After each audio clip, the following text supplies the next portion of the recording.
starts to leak or your floor's really squeaky, you live in a money pit. Money pit. If your basement needs a pump or your place looks like a dump, you live in a money pit.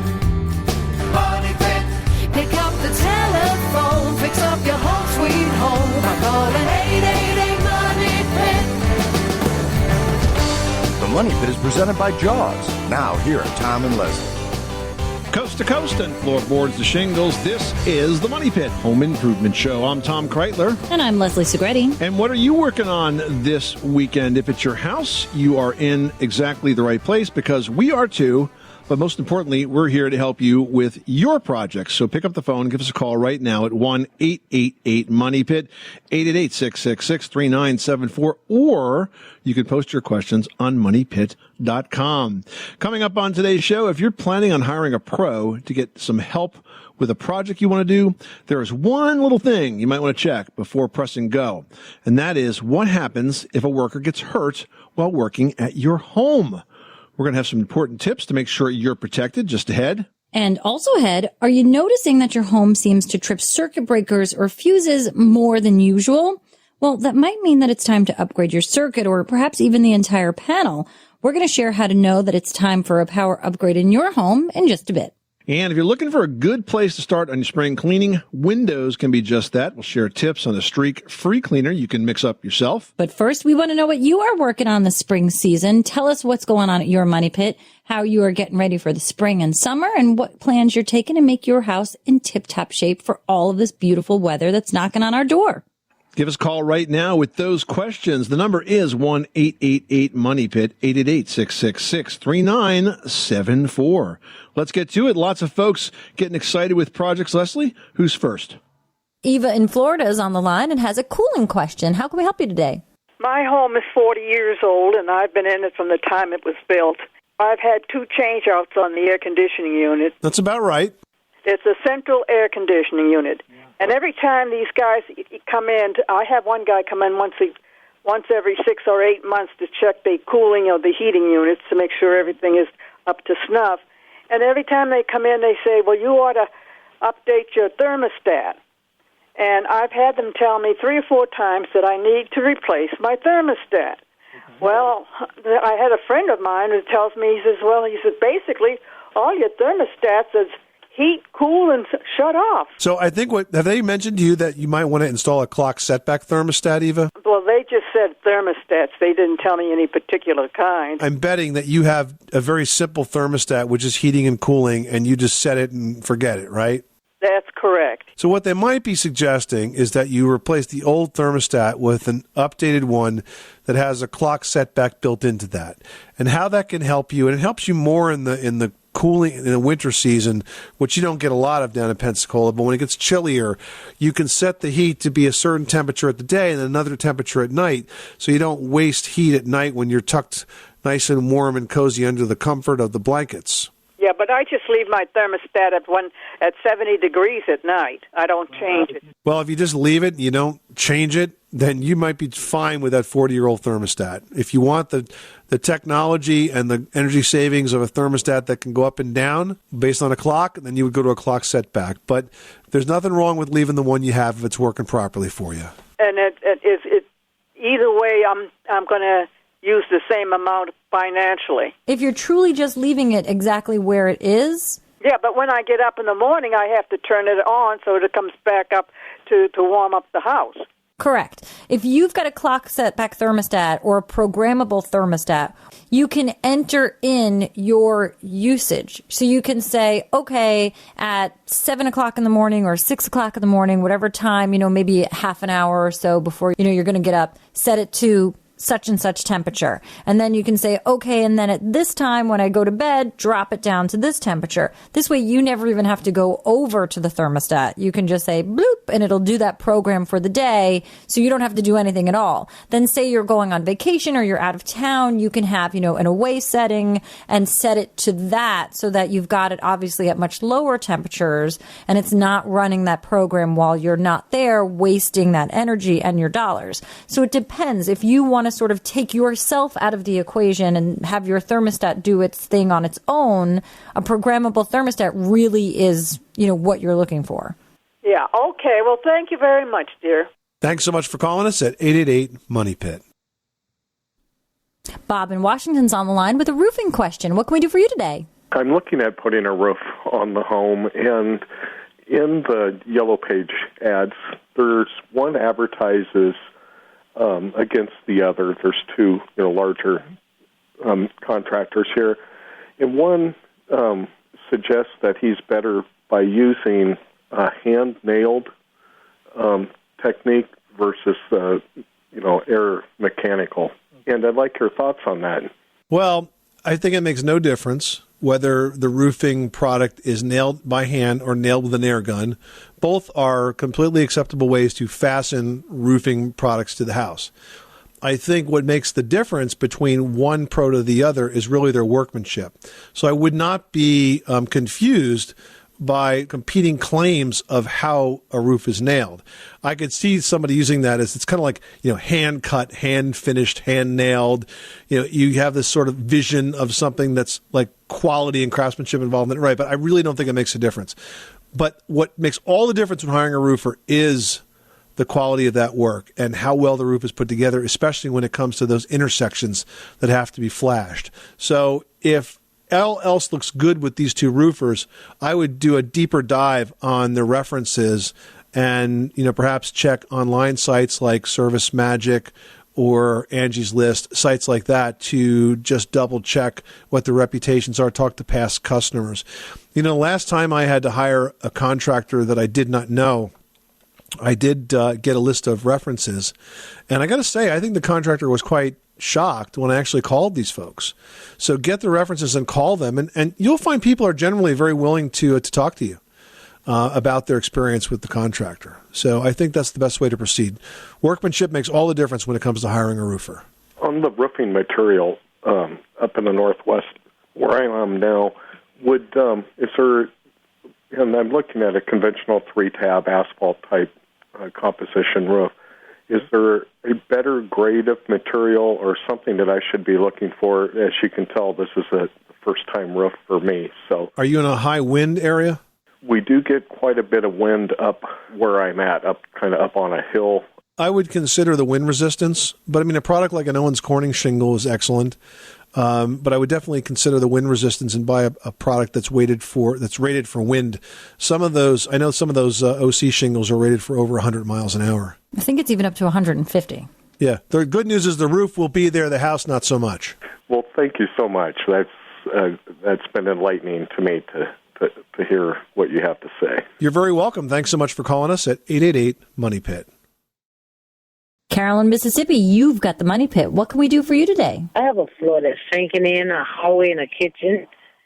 And I was just trying to find out what is the best way to repair that and what type of wood should it be repaired with. So do you have any idea, Carol, as to what's causing the floor to sink? I don't know if it's the foundation. I don't know if it's the foundation because it's in Mississippi and there's a lot of moisture there. And for some reason, the homes there really look run down and stuff. And I did research, and it's because it's so moist there. But the house is really, really old, so I have no idea what's causing it. Is the floor a wood floor? Yes, it is. And is it over a crawl space? No, it's not over a crawl space. Is it over a basement? No, it's not over a basement. It's like on the foundation part of it. Yeah, okay.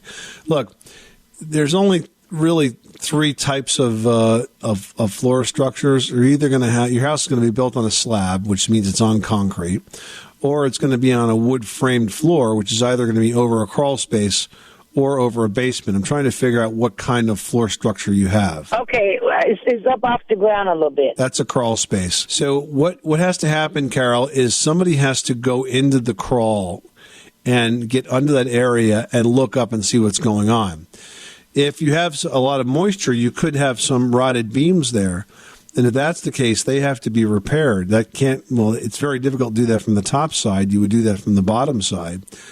And then once you know what the cause of the sagging is, then you'll know how to approach it. But let's say that you found there was a beam that was decayed. Well, what would happen in that case is you would put a new beam next to it. So if it had one bad floor joist, you'd put another one next to it, maybe even one next to that. So you'd kind of sandwich the bad beam in between the two good beams, and that would straighten that out. Once the structure is repaired, then you can go in from the top side and repair any remaining decay, like if it was the wood, plywood subfloor or something of that nature. But you got to start with the structure, which is what's underneath there, to figure out why the sag has occurred, why this area is sunken in. And once that's re-supported, then you can move to the top side. Does that make sense? Make a lot of sense. Thank you. All right, Kara. Good luck with that project, and thanks so much for calling us at 888-MONEY-PIT. Billy in Texas is on the line with some deck building questions. What can we do for you today? My question here is, what wood should I build it out of to last longer? Redwood, the treated timber, or I don't know, if I had buddies tell me I needed to go with the old Louisiana wood. Yeah, I mean, your options are treated wood, a decay or disease-resistant wood like redwood or cedar, or composite. You wouldn't use untreated wood because it would rot quickly. But, I mean, here's the thing. If you like real natural-looking wood, then there's no reason not to use treated wood. If you want to step it up a little bit, you could use redwood or cedar. It's going to be an expensive upgrade. But no matter what kind of wood you use, you will have to treat it. Because even if you use redwood or cedar, if you don't put a seal or a stain on there, it's going to fade because of the sun, and it's going to splinter and break down and crack. So if you're going to go with wood, you're going to have to use a solid color stain on there to make sure it's preserved. Now, the other option, which you didn't mention, is composite. And if you go with composite decking, then there's really almost no maintenance that you have to do to it. Sometimes it gets a little dirty, it has to be scrubbed, but it doesn't crack, it doesn't check, it doesn't twist. It's always comfortable under bare feet. It's going to be a little more expensive, but when you add up the cost of the wood and the maintenance and the stain and all of that... Well, and the physical cost of actually doing the maintenance. That's right. Maybe not so much.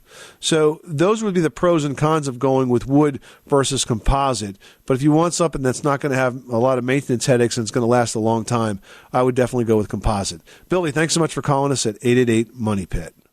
Well, as you plan home improvement projects for the spring, you may be planning to hire some contractors to help. And that's smart. You don't want to get in over your head. But if that is the case, you got to be sure they are properly insured. If not, you could end up footing the bill in the event of an accident or a renovation gone bad. Yeah, in many areas of the U.S., contractors that work for themselves are not required by law to have liability insurance or even workman's comp, which is why it's important for you to get proof of that insurance before you start any home improvement project. And if you think you're already covered by your own homeowner's insurance, you might actually not be. Now, homeowners insurance policies generally don't cover incidents involving uninsured or unlicensed contractors. Yeah, good point. And the other thing to be aware of is that, and this kind of goes hand in hand, that uninsured contractors also tend to be unfamiliar with the building codes, and they're usually not able or unwilling to apply for building permits. I mean, let's face it, if they're not going to bother to get insurance, they sure are not going to bother to get permits. And if you do a project without the permits, you can be ordered to basically tear it down. They don't care if it's a room addition. They'll have you take it down, or they'll fine you a lot of money. So for all those reasons, just make sure you're working with a real pro, one that has the proper insurance. So check that insurance before allowing them to start on your job. Now we've got Nicole in Illinois on the line who needs to fix a crack in a wall. And you're saying it's from an earthquake? When did you have an earthquake in Illinois? It was just a really small earthquake. We get them just randomly. About one or two a year. Wow. Because we're right on, there's some fault that's down south of us. And now that fault has worked its way up into your wall. So what does it look like? How big of a crack is this that we need to fix? It's about an 18-inch crack, and then that's going down from the ceiling, and then it goes diagonally up the wall, and then hits the ceiling, and then just moves horizontally on the ceiling for a couple of inches. So it's 18 inches long altogether? Yeah. How old is the house? It's not very old, like 99. Okay, so it's a drywall crack then? Yes. Many people will simply spackle that, but the problem is that if you spackle that crack, the wall's now always going to move. And walls always do move, but now that the wall has a crack, the two sides of that are going to move at different rates. And so the crack will reform. The way you stop that from happening is by taping over that crack with drywall tape and then spackling it. Now taping with paper drywall tape can be a bit tricky. So there's a product out that's a perforated drywall tape that looks like a netting. It's like a sticky back netting. And that type of perforated tape is the best one to use because you put the tape on first and then you spackle over it. You want to do 2 or 3 coats, starting with smaller coats and then working wider as you go. And remember, the thinner the coat, the better. I'd rather you put on more coats than put on too much spackle, which too many people tend to do. Then it kind of gets all gooped up and piled up on your wall and you'll see it forever. So thin coats, 2 or 3 thin coats, and that should do it. Okay. All right. Thank you. You're welcome, Nicole. Thanks so much for calling us at 888-MONEY PIT. Bill in Hawaii's got a squeaky faucet. Bill, tell us what's going on. When I turn a faucet on anywhere in the house or flush the toilet, there's a high-pitched whine, and it doesn't seem to make any difference where in which faucet, whether it's hot or cold or upstairs or downstairs. I get this high-pitched whine or high tone in the plumbing. Does it go away after it's been running a while, or does it stay on? No, as long as I have a faucet on, it continues. Now, I went on the internet, and one of the suggestions was that there was a pressure regulator on the input water to the house. So a month ago, I went and adjusted that one way, and it got worse. So just yesterday, I went and turned it the other way, and now it seems to get better. Now it just has a high-pitched whine when you turn it on or shut it off, but not during. Is that a possible something wrong there? Yeah, I mean, it's probably the pressure regulator or even the main water valve. And the reason that you have such a loud noise is because plumbing makes a really good transmitter of sound, so if you get a little bit of noise down one end of it, it will transmit through the entire house. And the fact that this is consistent no matter where you are in the house and what you turn on means that it should be at the main coming into the house because that's the only pipe that's on all the time. So I think you're onto something there with the pressure regulator, and I would consider having that replaced and or the main valve replaced because I think that's where the sound is coming from based on what you've just described. All right. Well, hey, very good. I appreciate it. Hey, here's a quick tip for you guys, especially now that it's springtime and we're looking to freshen up things around the house. Perhaps your bathroom is looking a little grimy and, maybe the caulk around the tub isn't looking so great and things are looking a little mildewy and gross. Well, here's a tip for you. What's the first thing you do when you want to recaulk the tub? Buy caulk? No. Fill the tub, of course. Yeah, that's right. You want to fill it with water. And here's why. Because, once you have the old caulk cleaned out, you want to fill it with water before you recaulk. Because this way, when you recaulk, the tub is sort of already pulled down, which is what happens when you stand in it, take your showers and such. And this way, when the caulk dries, it comes back up, it compresses, and it lasts a lot longer. So there's a quick caulking tip for you if that's a project you'd like to tackle this weekend. Laurel in Pennsylvania is dealing with some stinky drains at home. Tell us what's going on. My bathroom drain and the kitchen drain, they're starting to smell like garbage. And nothing I put down there helps. Well, can you help me? What have you tried to do in terms of cleaning them? Like dishwashing liquid and real hot soapy water. Laurel, the odor that you're describing is most likely what we call biogas or biofilm. Okay. Because of the moisture and the waste that gets into these lines, they form sort of a mass of biological material that sort of gels together and releases an awful odor, kind of like something that's rotting. And there's no way to kind of make it simpler than that, but it's really kind of a gross thing. So what you need to do is just sort of rinsing it out with hot soapy water is not going to do this. You've got to take the drain cover off. You've got to get into the drain with like a bottle brush or something like that and scrub the inside of the pipe. And that will start to break down the biofilm, and that should help eliminate the odor problem. It's not just a matter of rinsing it out because that's kind of just feeding it. You literally have to abrade this gross stuff away to make it clean once again. Okay? All right. And I really enjoy your program every week. Thanks so much, Laurel. Good luck with that project, and call again. Well, we've all been there. You're in the middle of something when, poof, the lights go out. Now, it seems to happen at the worst possible time, too. And while it might be a nuisance, circuit breakers trip for a major safety reason. Yeah, they're basically designed to protect your home from an overload. If you have too many appliances running on the same circuit drawing too much power, this can cause the wiring to overheat. And without this protection, it can become a fire. So that's why it's really important. And secondly, they also will protect you from a short circuit, like when an appliance breaks down, the breaker senses that and it will shut down the system once again to keep you guys safe. Now, there is a fairly new type of circuit breaker that can help prevent fires, and that's called an arc fault circuit interrupter. And how do those work? Well, they're similar to the ground fault circuit interrupters that perhaps you're familiar with, but basically it takes it to the next level of protection. If you have any kind of a short and it creates an arc, right, like a little tiny lightning bolt, it's going to sense that and it's going to shut it down before it burns. So it's a super sensitive way to make sure that you never have those little arcs form inside your electrical system, no matter where it is. I mean, for example, I was doing some work in my basement and I was trying to figure out why my kitchen range was working perfectly when I pulled it out to clean it, but when I put it back in, it wasn't working. Well, it turned out it had nothing to do with the outlet, but farther down the line, there was a junction box with a loose connection. And I'll tell you, when I took it all apart, it was a little burned in there. So I think it was arcing, and that's the kind of thing that this would prevent from happening. I mean, that's really so amazing. And while that's a newer technology, I think a lot of us are more familiar with the idea of a GFCI, and that's a ground fault circuit interrupter. But I don't know that people really understand how they work and why they're working. Well, you know what they do? They're kind of a monitor. They detect any diversion of current, 0.002 of an amp of current towards a ground source. And if that happens, it, bam, shuts off the power supply so that you don't get a shock. Because any diversion of current to a ground could be you. You make a great ground, you know, you human beings all full of water and stuff and, you know, standing in your bare feet and your ground outside or in your basement or your bathroom, wherever, you know, you make a great ground source. We don't want to ground the wires to you. We want the circuit to go off. And that's what a ground fault does. And that's why those are required in wet locations, which is outside basements, garages, bathrooms, and kitchens. Now you can find those also in the outlets or in the electrical panel themselves, and the same with AFCI. So those are great technologies now in new circuits to make sure that you are safe. And back to our original question, though, Les, and that is, you know, do you need a new panel? Well, if you don't have circuit breakers, I would say yes. In terms of the size of the service, I think most people think they need more than they really do, but an electrician can actually measure how much power you're using, say, with everything on your house.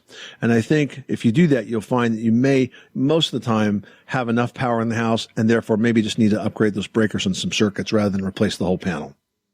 Next up, we've got Kenneth on the line to the Money Pit, who's got a flooring question. How can we help you today? Hi. Well, I was going to ask you about how do you fix squeaky floors on a second floor of a house that has rugs without ripping up the rugs? There's a couple of things that you can do. First of all, you need to understand what causes the squeak. And generally, it's movement between the subfloor and the floor joist underneath. Right. So to try to reduce the squeak or eliminate it, you know, you mentioned that you got rugs, you don't want to take them up. I just want to tell you that, of course, the surefire way to stop these squeaks is to pull the rugs up and then to screw the subfloor to the floor joist using long, hardened steel screws, which you drive in with a drill. You don't want to do that, so I'm going to tell you a little trick of the trade on how you can fix some of the worst ones without doing that. And that is to locate the floor joists underneath the carpet. Now, you need to do that kind of by trial or an error. You can do that by tapping on the floor. You can do that with a stud finder. There's a whole new line of Stanley stud sensors that work really well, and they'll penetrate through the carpet. You need to find that beam. Once you find the beam, then what you do is you get yourself some 12-penny galvanized finish nails. And I say galvanized, and hot dip galvanized is the best. Those are the ones that are really sort of crusty on the outside. And you find that spot, and you drive the nail straight through the carpet. Don't let your wife see you do this, okay? Because she'll get upset with you. Straight through the carpet, and then with a nail set, you punch that head right through the carpet. When you finish driving with the hammer, it'll look like the carpet's dimpled. But if you take a nail set, you'll punch it through the surface of the carpet and sort of pull the carpet back up and rub it with your hands a couple of times, and it'll disappear. That divot will disappear.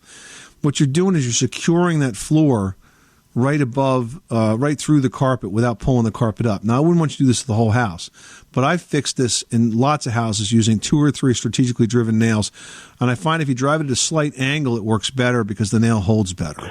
Okay, well, I noticed they had on this old house the other day on TV.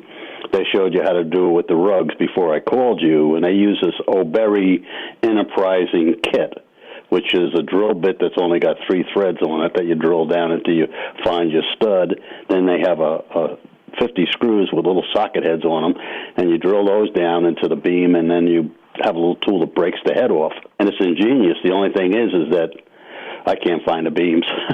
Yeah, you need a stud sensor, so that would be a worthwhile investment of a few dollars. I mean, those stud sensors are, $10 to $20, $25 for a real good one. I will, and I thank you so much. You're welcome. Good luck with that project. Thanks so much for calling us at 888-MONEY-PIT. Well, if you're looking for a good place to start your spring cleaning your windows could actually be that good starting place. Now, the Jaws window cleaner is a product that can help. In fact, it's the only window cleaner out of 17 tested by the Good Housekeeping Institute that was found to leave no streaks behind. Yeah, Jaws stands for the Just Add Water system, and it's a streak-free cleaner that you mix yourself. The Jaws system combines reusable spray bottles with these refill pods that have very, very powerful concentrates in them. So when they're mixed together with the water, the pods create a non-toxic cleaning product that's very effective, yet it's biodegradable and allows you to clean those windows without any streaking or leaving residue. And the best part is that when your spray bottle is empty, you just refill it with water and you reload it with another pod and you're good to go. And you know what? There are 6 products that are available, including the Jaws glass cleaner, a daily shower cleaner, a kitchen degreaser, floor cleaner, granite and natural stone cleaner, and Jaws disinfectant cleaner. Now, you can purchase them individually, or you can buy the Jaws Ultimate Cleaning Kit, which includes all 6 products, which will cover every hard surface in your house. Yeah, with Jaws, you get eco-friendly cleaning products that are going to save you money and reduce plastic and landfills. It's really a win-win for you and the environment. Their website is jawscleans.com. You can purchase your cleaners there, jawscleans.com. And if you enter the promo code MONEYPIT, you'll save 25%. That's jawscleans.com. Now we're talking to Pauline in New Jersey who needs some help with a countertop. How can we help you today? I have a lot of counters in both the bathrooms and the kitchen, and from this, I have backsplashes as well. And where the backsplash and the counter meet, it's coming up white, and it looks like dry paste. And also, what's happened over the last few years, at first I took a little bit off, with my nail, but now it's getting really bad, and there are splash marks as though when they put the counter in, they didn't clean off whatever they used, and it looks like you splashed something on and it dried up. And I don't want to use anything that isn't right for the granite and ruin it. So I was wondering if you had a suggestion that might be easy for me to use and, get rid of this stuff. How long have you had these countertops? When were they first installed? 7 years ago. And they've never been sealed since? No. Well, granite tops do take quite a bit of maintenance. People think that they're fairly maintenance-free because they're somewhat indestructible, but they really do need a lot of care, and they need to be resealed from time to time. And it sounds to me like the white stuff that you're describing is most likely mineral salts. And what happens is the countertops, when they lose their seal, they absorb more moisture. Then the moisture evaporates off, and it leaves behind the mineral salt deposits that's in the water. And that forms that white sort of crust. It's like a grayish white crust. Now, what are you using to clean them on a daily basis? Generally, just water and a little. They told me to use the Windex. Yeah, you can make a homemade granite cleaner with rubbing alcohol, standard rubbing alcohol, mixed with maybe a half a dozen drops of dishwasher detergent. Okay, thank you so much.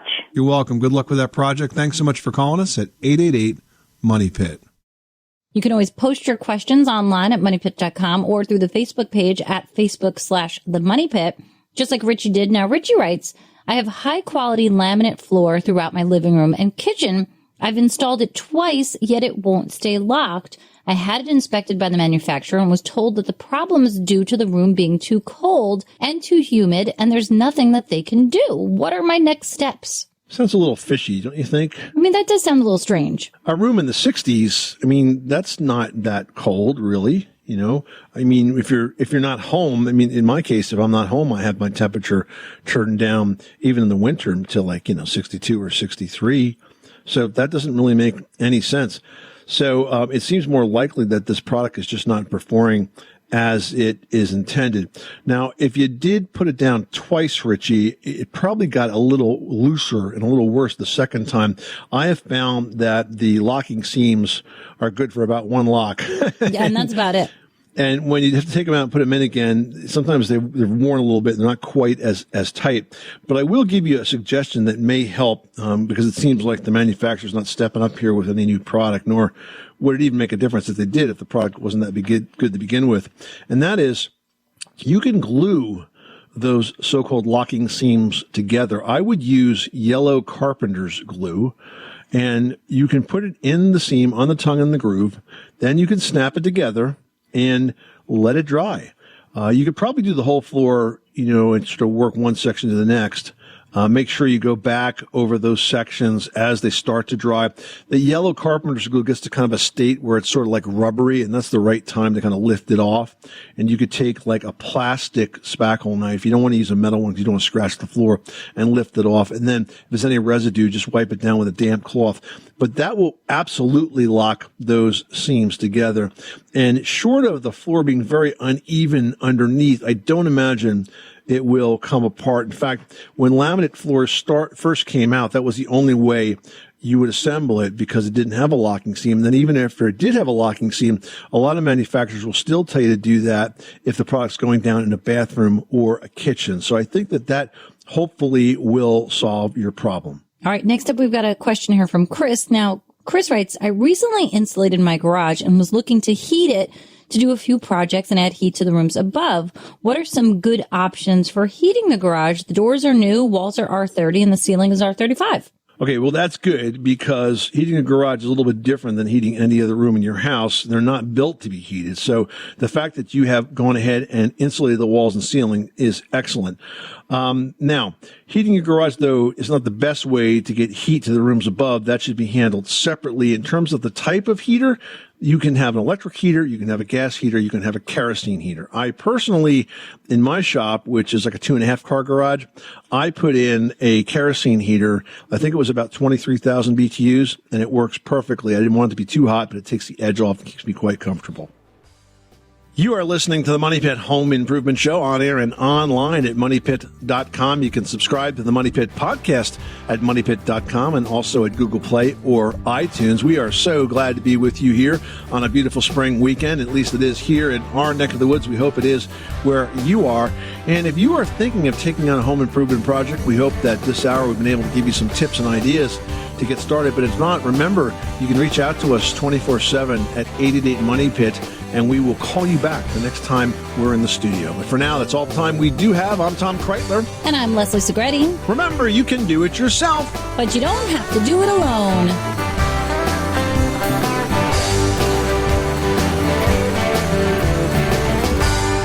You live in a money pit.